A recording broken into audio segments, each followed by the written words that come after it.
how has this show changed your perspective pagdating sa mga tinatawag nating, can I say the word? It's a P word. Or those na nagbebenta ng katawan for a living. So did you change your perspective? Parang, The art dancer, yung mga star dancer, yung mga ganyan. Actually, yung perspective ko dyan is ganun kahirap ang bansa natin. Uabot ka talaga sa ganung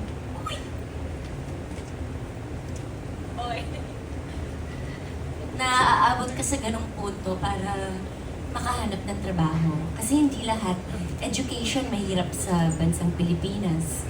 Hindi lahat nakakapagtapos ng pag-aaral. Yung trabaho, para makakuha ka ng marangal na trabaho, kailangan at least high school graduate ka. So, ganun kahirap yung bansa natin, which mirrors na may mga babae na yun yung trabaho na lang nila kasi hindi naman sila nakapag-aral dahil sa sobrang baba ng ekonomiya, ganyan. In order for you to live and to feed your family, in order for you to eat kahit once sa isang araw, aabot ka talaga sa punto ng ganun. But sana, habang ginagawa ko siya, sana katulad ni Stella, nagbago siya na hindi naman siya laging ganun. Kaya sana, as years pass by, umangat na yung Pilipino. Hindi lang sila, kundi lahat tayo. Para wala nang ganun. So, ang sinasabi mo, Kim, is parang your character mirrors yung mga ilang pinagdaanan ng ilang Pilipino sa atin na parang they're pushed against the wall to Yes. do these things. Kasi nga, hirap sa buhay. Yes, ganun talaga. Dalawang side naman ng mga Pilipino eh. Mayaman, may sobrang hirap. So, Right. yes. Thank you, Kim. Mula kay John Bueno, for Robbie Jaworski, is this your first series? Can you tell us your experience working with Kim Pao, and do you feel more confident now on camera, or do you still get nervous or jitters? Yes, this is my first teleserye or experience as an actor. Ang experience ko naman working with Kuya Pao and Ate Kim is very friendly, very fun. Kapag walang eksena or off the set, light ang trabaho, madali silang kausapin o pwede ko silang lapitan at humingi ng advice for actors' notes. And as for nerves and jitters, I think that with more experience, hindi pa rin nawawala lagi yung pagiging nervyoso. Pero yung proseso mo bilang isang aktor para, I guess, to overcome the nervousness is built upon. And I hope to have more experiences in the future. Yeah, you're just getting started, di ba? Pero you're in good company sa first project mo, Yes, of di course. ba? The Alibi. 100%. From Hannah Malorca of Inquirer.net for Direct Jojo. Ano po ang mga scenes na dapat abangan ng publiko sa The Alibi, ang buong katotohanan? I think she's referring to yung nasimulan ni Paolo kanina na eksena na para may mga scenes na hindi masyadong nakita. Go ahead, Direk. Maraming scenes kasi na hindi pa na-explain kung bakit na na-air sa Prime. So dito may explain lahat kung saan ang galing yung mga eksena. Plus yung mga big scenes na, well, syempre yung mga ibang eksena na hindi pa na sobrang tight kasi na edited material ng Prime. So dito, for almost ilang weeks na shoot, makikita dito at ma-explain na. Saka nasabi ni Pao, may mga na-shoot daw kayo na hindi napalabas sa... Hindi pa napalabas, yes. Oo, so dito mapapanood. Tsaka yung explanation kung bakit nagawa yun. Alright. From Kate Nuesca of Pulp Magazine for Paolo. In this show, Paolo's character lives in a world where no one can be trusted. How did you prepare for that feeling of being a hunter, looking for the truth, while also being hunted, someone who is in danger? Yeah.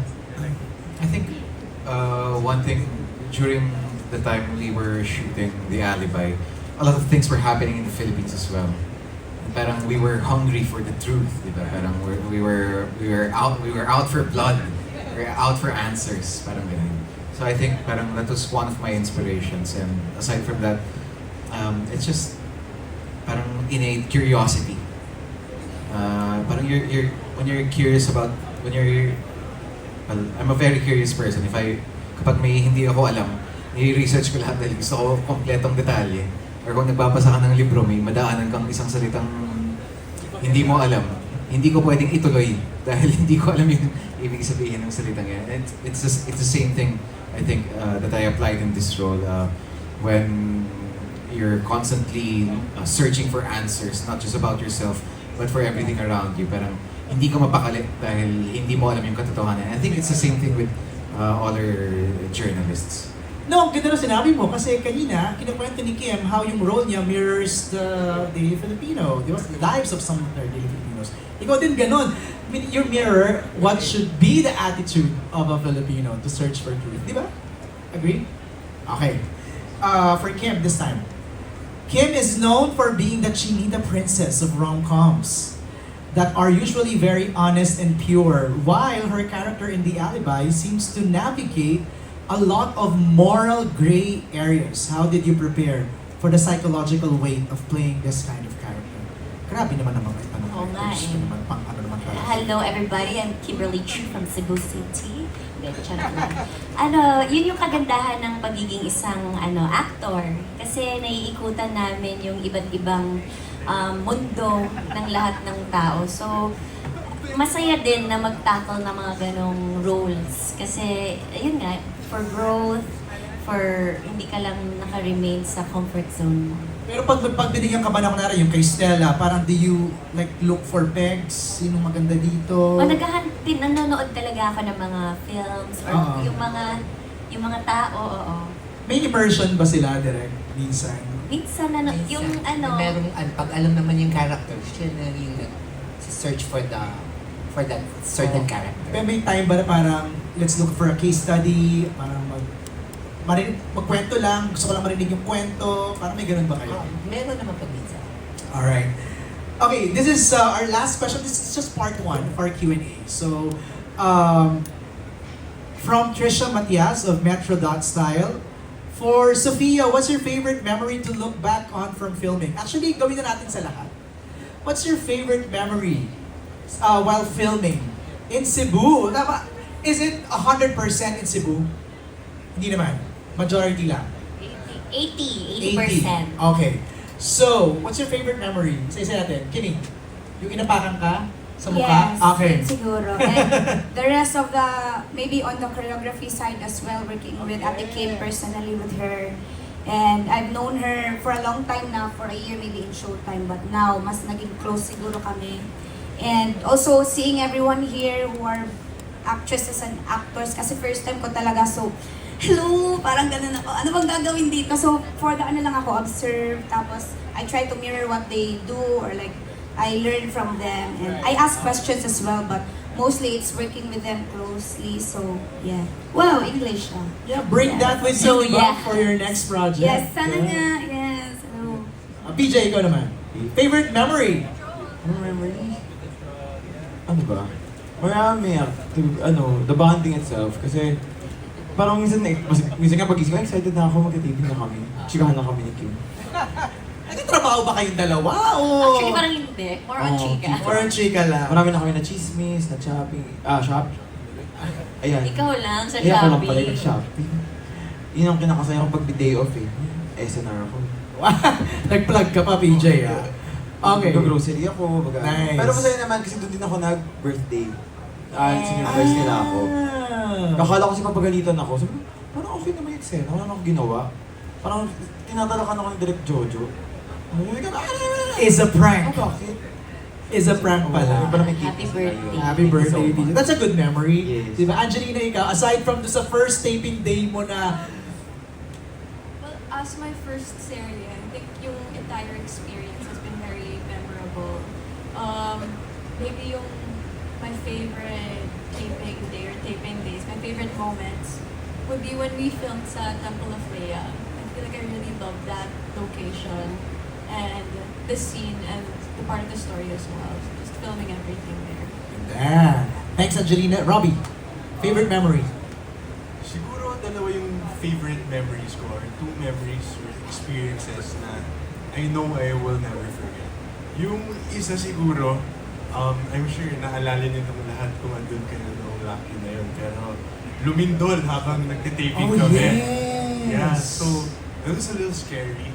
But it was cool that we were all together, I guess. And thankfully, lahat kami we were safe. Right. No one in the cast or sa prod team. Wala naman sa amin nasaktan. Right. And then, I guess the second thing would be, as binanggit nga ni Angelina, it's our first experience. Core memory to eh, But di ba? I guess what I will never forget and take home is how there's a true and major passion for storytelling that not just Dreamscapes or Star Magic has, but each and every member of prod, cameramen, APs, assistant directors, to the cast. I think that that congregation of people coming together for one goal, I saw a lot of beauty in it. I'll never forget that for sure. That's a good memory, di ba? Tao, ikaw naman, your favorite memory filming The Alibi? Connected to sinabi ni Rob kasi yeah, it was a very unfortunate event yung Limitol, but nagkaroon kasi kami ng town hall meeting after that. So, nung nagsama-sama kami sa isang lugar, we were able to catch up. Kasi parang bihira kami nagkakasama lahat. Totoo? Yeah, kasi may Unit 1, Unit 2. Okay, yes. So, usually kasama ko si Pao kasi nandun kami sa corporate, nandun kami sa mundo ni Pao, and iba yung mundo ni Kim. So, nung nagkaroon kami ng time na mag-catch up kung ano nangyayari sa lock-in namin, so I think that was really something. It got us closer because all the directors were there, then everyone actually, lahat ng production staff. So, I think that's one memory that happened nung lock-in namin sa Cebu. That was very special. And yeah, I hope working with Kim Pao, it's really nice. It's really nice, and I can't wait. I know I'll be working with them again. So yeah, even with the rest of the ensemble cast, it's really good. All right, thanks, Tao. Raph. Yeah, well, aside from Lumindol, and aside from finally, after all these years, finally sharing a frame on TV with Sam Milby. Kasi napagkakamalan ako lagi na ikaw ba si Sam Milby? Minsan no. Ganun eh. So finally, nagsama kami ni Sam sa television para malaman ng tao na magkaiba kaming tao. How do you react? How do you react pag sinasabi Wala, I told Sam, finally bro, after all these years, we've been talking naman off screen and everything. We've been chilling out sa ASAP, and then finally ngayon, we're finally throwing lines to each other sa isang teleserye. I'm so touched, bro. Thank you. So, yeah, but this is not about you, bro. It's about the next point. Aside from that. Sorry. Yeah, But thank you lang. Yeah, Thank you so lang. super awesome experience. And yung pinaka-main memorable talaga, aside yung kasam, is yung countless times na, binabatukan ako ni John Arcilla sa mga eksena. Oh. Hindi siya masyado pinalabas sa Prime, pero Dito. sa Free TV, I'm sure makikita niyo yung chemistry nung mag-ama na yan na nakakabaliw. Okay. Seriously, as an actor, kasi I love my dad. I grew up very disciplined because of him. And then seeing sort of flashbacks sa kung paano ako pinalaki ng tatay ko was very, I would say memorable, but the real word is traumatizing. We'll watch out for that. We'll watch out for that. Sophia, ikaw naman. Aside from, I always feel excited to go to work. Kasi ang babait ng mga kasama ko at mga artista na nakasama ko. Siguro yung pinaka-favorite ko is yung meron kaming eksena ni Kim sa Temple of Dea. Tinape yun ng 3 hours. And she has been super patient with me. Parang never pa ako naka-experience ever ng ganun ka down to earth, that she really was there supporting me. Hinihingi ako sa kanya kasi parang nawala lahat ng experience ko. Parang it humbles you talaga. And then she's there to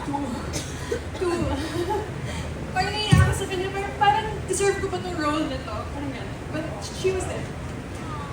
Alam mo, from the cast members na, Shield, ba't umiiyak ka? Hindi ka naman cast. Akala niya siya si Stella. Okay, siya pala yun, oo. Hindi, nakakatuwa lang kasi parang Pao and Kim, narinig namin mismo from the cast members how you support them and, sa mga eksena ninyo. Thank you, Sophia, for sharing that. Sam, ikaw naman. Your favorite part of filming? Hindi nahihirit si Paolo, don't worry. Okay, go ahead. kukunin ko na yung microphone. Actually, the whole experience has been really fun. If you want to look at eksena mismo, I enjoyed the difficulty sa death scene ko. It was, bakit? Ano gusto mong sabihin, bro? Ano? Sige, ano? I think you did really great, bro. Yun lang. It was a difficult scene, and it was a lot of different scenes with different characters, and but I enjoyed it at the same time, in the support of the other cast and just the ensemble of us working together. It was fun. But mas lalo kong na-appreciate yung mga kasama ko sa cast. It's not my first time working with Paolo. And I super enjoyed working with him. I appreciate Kim more. And a background story nung nagsushoot kami dun sa bahay niya, we were shooting in an area that's not as well off. But yung ginawa ni Kim, she's just giving out 1,000 pesos. She's getting so much money. Kanino? Sa mga tao na dun sa area, she was just giving out money to help the people in the area. And I just like, parang grabe yung puso ni Kim. I just appreciated her more. I want to let people know, yun ang ginawa niya. I'm sure she doesn't want to share that, but nakita ko yung ginawa niya. She was giving out money to people na nangangailangan dun sa area. And I just like, that was such a nice thing na nakita ko na ginawa ni Kim. I thought it was a really nice thing that she did. So mas lalo ko na-appreciate si Kim Chu because of nakita yung ginawa niya. And that's all. But the whole cast, like it was a great experience with si Direk Jojo and yung mga ibang directors. It was just a great experience. And I felt so blessed to be part of this project. It was a lot of fun. It's a great memory para kay Sam. Kim! Sahod na kami lahat. Hindi, sumasahod kami, hindi pa ikaw. Sumasahod lang kami ng ganon. Care to comment lang doon sa shinare? I know it's very personal. I know, yeah, but Sam already shared it. Why did you have to do it? Ano lang, hindi kasi siya sobrang ganda. Pero tsaka nakakaabala kasi kami sa lugar, which is hindi naman lahat ay nabibigyan ng bayad doon sa lugar na yun. Pero very pleasant lahat ng mga tao doon. Support talaga sila. Yung hindi mo nahihingin na tumahimik sila.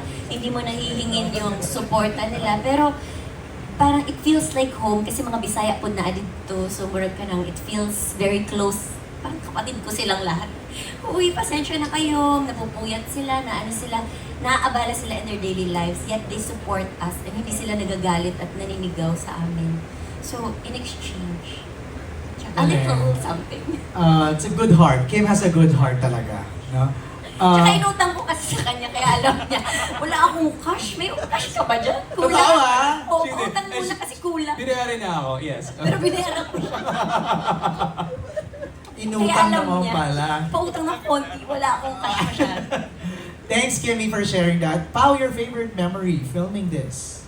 I know there's a lot. Top of mind. Well, yung top of mind yung earthquake, but more than that, I think yung mga tumatatak sa akin, yung mga reaction ng mga staff and crew Ang dami nangyari, parang nakita mo sila from being so fresh, hanggang nakikita mo yung pagod. To fresh to? Hanggang pagod. Tapos nakikita mo yung saya nila, minsan yung galit nila, yung inis nila sa akin. So, yun lang, yun yung parang ang kulay lang ng buhay lalo pag nag-shoot kayo. Ang kulay ng lahat ng nangyayari sa paligid at parang isa yun sa mga treasure ko dahil napakakulay lang talaga. Okay, we're just getting started. We just finished the first part of our Q&A. Meron tayong ipapalabas. We have a surprise drop. So the cast, I want you